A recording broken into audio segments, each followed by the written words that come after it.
Sahabat Islampedia, bumi tempat manusia hidup terdiri dari daratan dan lautan. Namun tingginya teknologi manusia hingga saat ini belum mampu menguak misteri isi lautan ciptaan Allah Subhanahu wa Ta'ala. Hilangnya kapal dan pesawat secara misterius membuat manusia harus sadar jika kita makhluk kecil yang mudah sekali hancur di alam semesta ini. Sahabat, inilah Islampedia.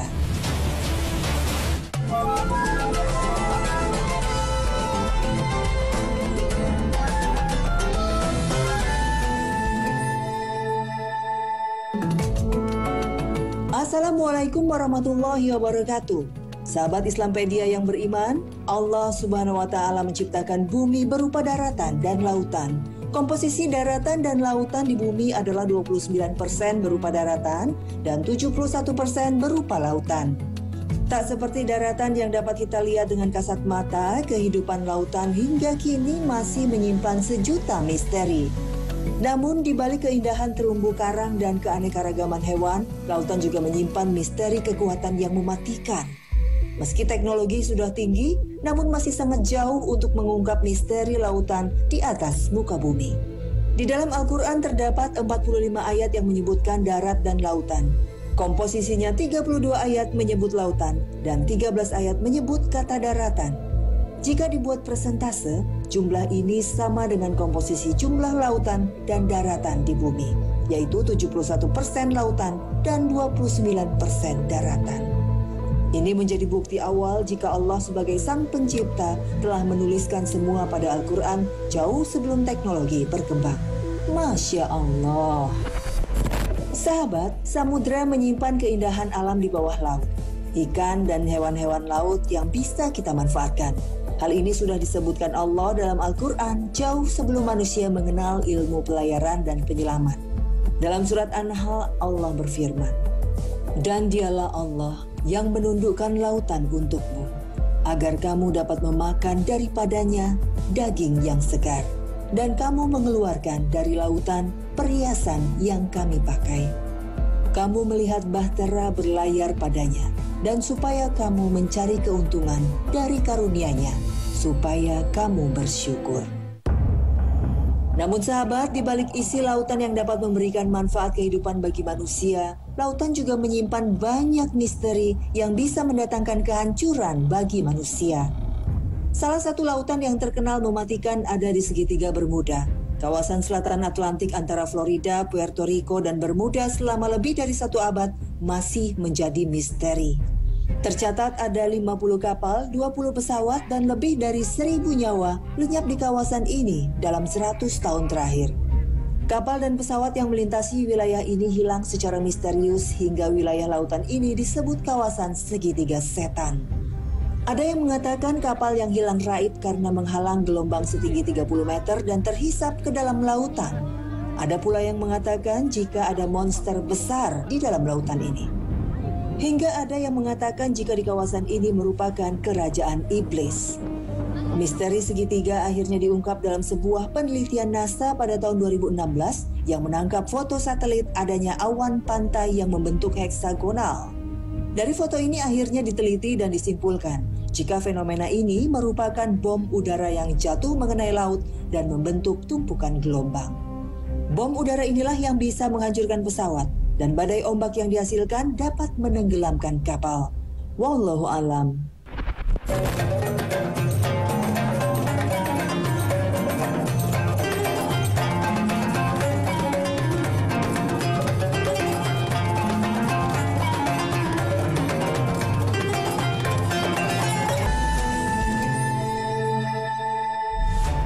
Di Indonesia, fenomena layaknya lautan segitiga Bermuda juga ada di segitiga Masalembo. Kawasan Masalembo ini terletak di antara Pulau Bawean, Kota Macene, dan Kepulauan Tengah. Beberapa kejadian yang pernah terjadi di wilayah ini adalah tenggelamnya kapal KM Tampomas II tanggal 27 Januari 1981. Lalu disusul dengan kecelakaan kapal Senopati Nusantara pada Desember 2006. Kapal Laut Mutiara tahun 2007 dan KM Teratai Prima pada 2009. Selain kapal yang raib, hilangnya pesawat Adam Air 574 tahun 2007 juga terjadi di atas segitiga Masalembo ini.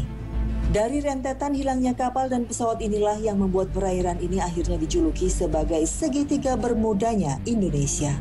Ada yang menganggap jika perairan ini memiliki medan magnet yang besar. Namun, ada teori lain yang mengatakan jika di segitiga ini sering terjadi arus laut dan angin yang mengalir hingga menciptakan perbedaan tekanan dalam siklus harian ataupun tahunan yang besar. Jika keduanya bertemu jadi satu, akan menjadi badai yang mirip tornado atau topan dalam putaran yang lambat dan dapat berpindah arah. Subhanallah. Sahabat, tak hanya misteri kekuatan pusaran air laut yang bisa mendatangkan bencana. Bawah laut juga menyimpan misteri lain. Salah satunya adalah gunung berapi dalam lautan. Gunung berapi yang aktif masih berpotensi meledak sewaktu-waktu. Jumlah gunung berapi bawah laut di dunia diperkirakan ada lebih dari 1 juta gunung. 75.000 diantaranya naik lebih dari 1 kilometer di dasar laut. Gunung berapi bawah laut yang terkenal adalah Gunung Piton de la Fournaise di Pulau Réunion, Prancis. Gunung ini terletak di Samudra Hindia yang merupakan gunung berapi paling aktif. Gunung ini juga merupakan gunung berapi terbesar di bumi dengan tinggi 6.600 meter dan memiliki diameter 220 kilometer. Di Indonesia, gunung berapi bawah laut adalah Gunung Anak Rakatau yang ada di Provinsi Banten. Anak Rakatau ini muncul akibat erupsi besar-besaran dari Gunung Krakatau pada tahun 1883. Ledakan gunung bawah laut ini diperkirakan memiliki daya ledak lebih dari 30.000 kali ledakan bom atom yang menghancurkan Hiroshima. Pada kala itu ledakan Krakatau menghancurkan pesisir Banten dan Lampung dan menewaskan lebih dari 36.000 nyawa. Kehancuran Krakatau setelah ledakan akhirnya memunculkan gunung baru yang terus tumbuh di perairan Selat Sunda ini. Gunung Anak Rakatau ini masih sangat aktif sepanjang tahun 2019. Gunung Anak Rakatau meletus sebanyak 106 kali. Erupsi gunung bawah laut sama dengan gunung di daratan yang memuntahkan lahar api. Awalnya sulit dipercaya jika api lahar masih menyala dalam lautan yang berisi air. Namun hal ini terbukti setelah penyelam menemukan bara api di dalam lautan.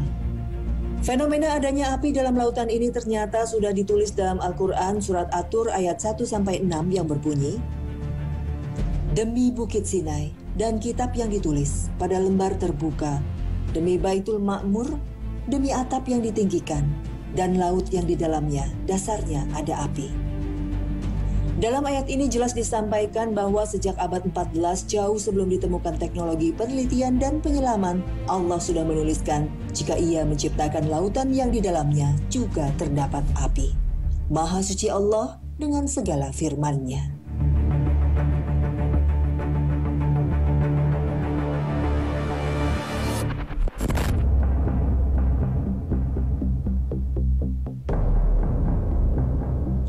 Sahabat, fenomena lain yang tak kalah mengagumkan adalah ditemukannya aliran sungai di dasar lautan. Fenomena ini pertama kali ditemukan oleh seorang fotografer bawah laut asal Prancis bernama Jacques Cousteau. Sungai bawah laut ditemukan di Cenote Angelita, Meksiko pada kedalaman 35 meter. Sungai bawah laut ini terlihat jelas terpisah dengan lautan. Air sungai mengalir di dasar laut dengan pepohonan di sampingnya. Selain perbedaan warna, sungai dalam lautan ini juga mengandung air tawar layaknya di daratan. Masya Allah. Seperti fenomena lainnya, sungai di dalam lautan ini ternyata sudah ditulis oleh firman Allah pada Al-Quran surat Al-Furqan ayat 53 yang berbunyi, "Dan dialah yang membiarkan dua laut mengalir berdampingan. Yang ini tawar lagi segar, dan yang lain asin lagi pahit. Dan Dia jadikan antara keduanya dinding dan batas yang menghalangi." Dari ayat-ayat Allah ini jelas membuktikan jika penelitian yang kita anggap sudah maju ternyata masih sangat minim untuk mengungkap kebesaran ciptaan Allah. Jauh sebelum penelitian ini dilakukan, Allah telah menuliskan semuanya dalam Al-Quran, kitab yang menjadi pedoman umat muslim. Sahabat, fenomena alam di tengah lautan juga terjadi pada masa Nabi Musa alaihissalam. Mukjizat Nabi Musa membelah Laut Merah saat dikejar tentara Fir'aun kini terbukti secara ilmiah. Pada akhir tahun 1988, seorang arkeolog bernama Ron White mengklaim jika dirinya telah menemukan beberapa bangkai roda kereta tempur kuno dan tulang manusia di dasar Laut Merah. Setelah diteliti lebih lanjut, tulang manusia ini berusia sekitar 3.000 tahun. Usia yang sama dengan perkiraan kisah Nabi Musa membelah lautan. Fenomena mukjizat terbelahnya lautan juga kini bisa dibuktikan secara ilmiah. Lautan bisa terbelah karena kuasa Allah Subhanahu wa Ta'ala. Secara fisika, fenomena membelahnya lautan bisa dipahami melalui dinamika fluida. Angin menggerakkan air dengan cara yang sesuai dengan hukum fisika yang menciptakan jalan dengan dinding air di dua sisi. Kemudian air akan runtuh dan menenggelamkan jalan ini. Hal ini terkait dengan waktu yang dibutuhkan pasukan Nabi Musa yang telah berhasil melewati lautan dan disusul dengan tentara Fir'aun dengan kereta kuda. Namun pada saat bersamaan, air yang membelah lautan menyatu kembali dan menenggelamkan mereka. Wallahu a'lam bishawab.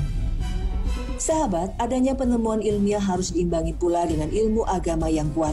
Perpaduan ini akan menjadikan manusia menjadi makhluk yang beriman sebagaimana tujuan Allah menciptakannya di muka bumi.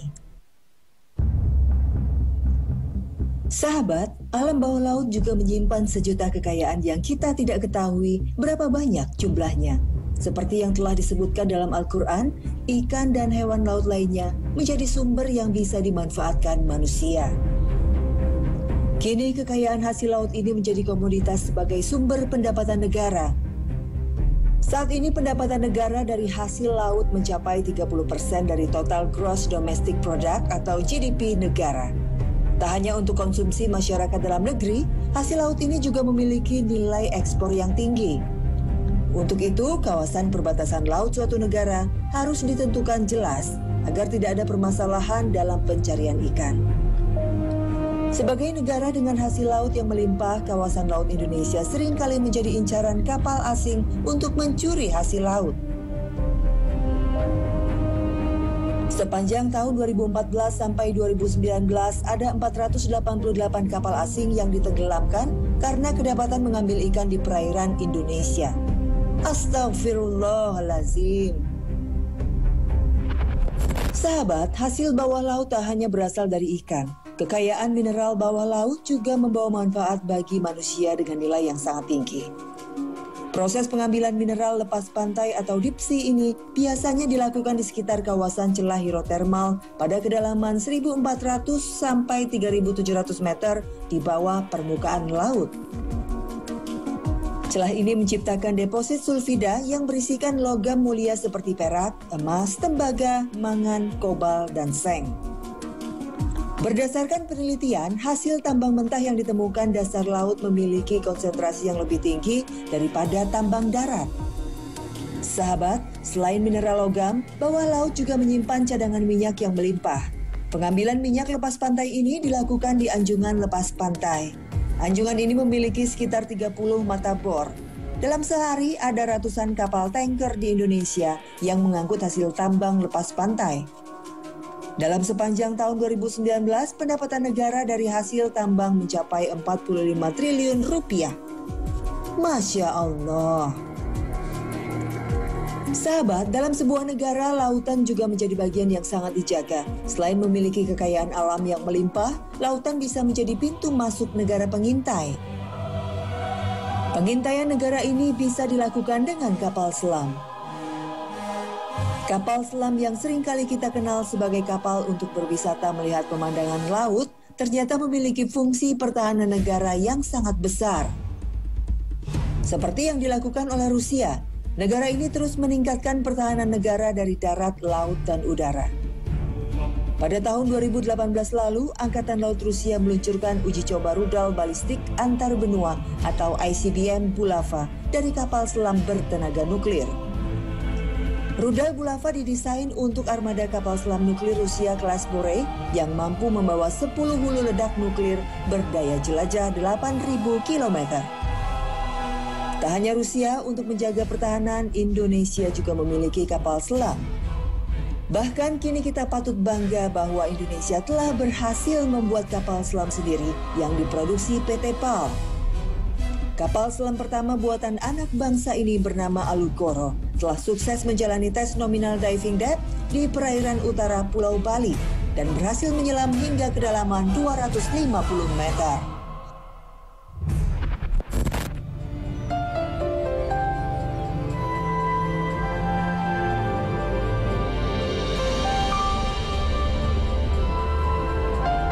Sahabat Islampedia, di lingkungan sekitar kita sering menemukan hewan kecil yang dikenal suka menggerogoti kayu. Ya, rayap. Hewan yang hidup berkelompok ini memiliki banyak keunikan yang jarang orang ketahui. Rayap juga menjadi salah satu hewan yang disebut Al-Quran. Sarang rayap yang tinggi dapat kita temui di sabana Afrika, Amerika Selatan, padang rumput Australia, dan di Papua.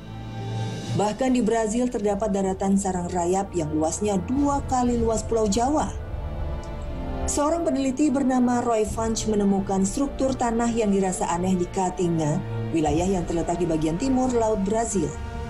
Setelah diteliti lebih jauh, struktur tanah ini merupakan 200 juta gundukan rayap yang terkubur hingga membentuk daratan yang luas.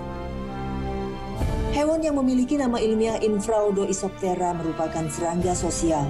Mereka hidup berkoloni yang memiliki ratu dalam satu kelompoknya. Raja rayap merupakan hewan monogami. Ia hanya kawin sekali dan mati. Sedangkan setelah kawin, ratu rayap akan menghasilkan telur dan bertelur setiap 15 detik sekali. Dalam satu hari, ratu rayap bisa menghasilkan hingga 30.000 butir telur rayap. Telur inilah yang akhirnya menetas dan menghasilkan 3 jenis, yaitu rayap pekerja, rayap prajurit, dan laron yang akan menjadi calon ratu dan raja. Pada musim penghujan, rayap laron akan mengeluarkan sayap. Saat inilah mereka mencari pasangan untuk berkembang biak. Setelah sayap lepas dan mereka berjalan bergandengan, ini berarti mereka sudah menemukan jodoh dan siap kawin. Laron betina akan menjadi ratu dan laron jantan akan mati setelah kawin. Rayap pekerja dilahirkan dalam keadaan buta. Pekerjaan mereka adalah memakan kayu untuk sumber energi, menjaga ratu, dan membuat sarangnya. Rayap dikenal sebagai hama yang merusak perabotan atau bangunan berbahan kayu. Di Indonesia sendiri, kerugian yang diakibatkan rayap tiap tahunnya mencapai 2,8 triliun rupiah. Indonesia memiliki iklim tropis yang hangat sepanjang tahun disertai kelembapan udara tinggi dan tanah yang kaya akan bahan organik sangatlah mendukung perkembangbiakan rayap. Meski dianggap merugikan, rayap memiliki manfaat bagi manusia dan keseimbangan ekosistem. Rayap membangun sarang dengan menggali lubang serupa pori-pori kecil di tanah. Akibatnya, air bisa meresap lebih jauh ke dalam tanah sehingga tidak menguap. Sarang rayap juga membantu ekosistem di sekitarnya untuk bertahan dalam masa kekeringan dan mencegah tanah tandus. Selain itu, serangga juga bisa menemukan lokasi tambang emas. Bahkan beberapa sarang rayap ditemukan mengandung serbuk logam mulia. Hal ini dikarenakan rayap dapat masuk hingga jauh ke dalam tanah. Rayap sangat suka dengan lokasi-lokasi yang mengandung logam, terutama logam mulia. Namun logam ini akan dikeluarkan kembali oleh rayap saat membangun sarangnya. Masya Allah.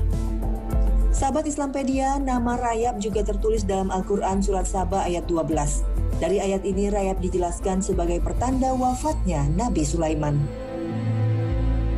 Dalam ayat tersebut difirmankan, maka ketika kami telah menetapkan kematian atas Sulaiman, tidak ada yang menunjukkan kepada mereka kematiannya, kecuali rayap yang memakan tongkatnya. Maka ketika dia telah tersungkur, taulah jin itu bahwa sekiranya mereka mengetahui yang gaib, tentu mereka tidak tetap dalam siksa yang menghinakan. Perlu diketahui sahabat, Nabi Sulaiman juga seorang raja, wafat dalam posisi berdiri tegak dengan bertopang pada tongkatnya. Untuk beberapa lama tak seorang pun yang tahu bahwa Nabi Sulaiman telah wafat. Hingga akhirnya diketahui rayap menggerogoti tongkat yang menjadi tumpuan Nabi Sulaiman, sehingga tubuhnya tersungkur. Sejak saat itulah Nabi Sulaiman diketahui telah meninggal dunia. Subhanallah. Sahabat, kepandaian manusia untuk menciptakan teknologi seringkali membuat manusia sombong dan merasa paling pintar. Karena itulah, manusia yang pintar harus tetap diiringi dengan iman yang kuat, agar tak melupakan kodratnya sebagai makhluk yang wajib beribadah kepada Allah Subhanahu wa Ta'ala. Sudah selayaknya juga dalam kehidupan kita membangun peradaban yang baik dan bermanfaat, layaknya rayap yang menjaga keseimbangan ekosistem di sekitarnya. Sahabat, demikianlah tayangan Islampedia kali ini. Semoga bisa menambah iman kita kepada Allah Subhanahu wa Ta'ala. Wassalamualaikum warahmatullahi wabarakatuh.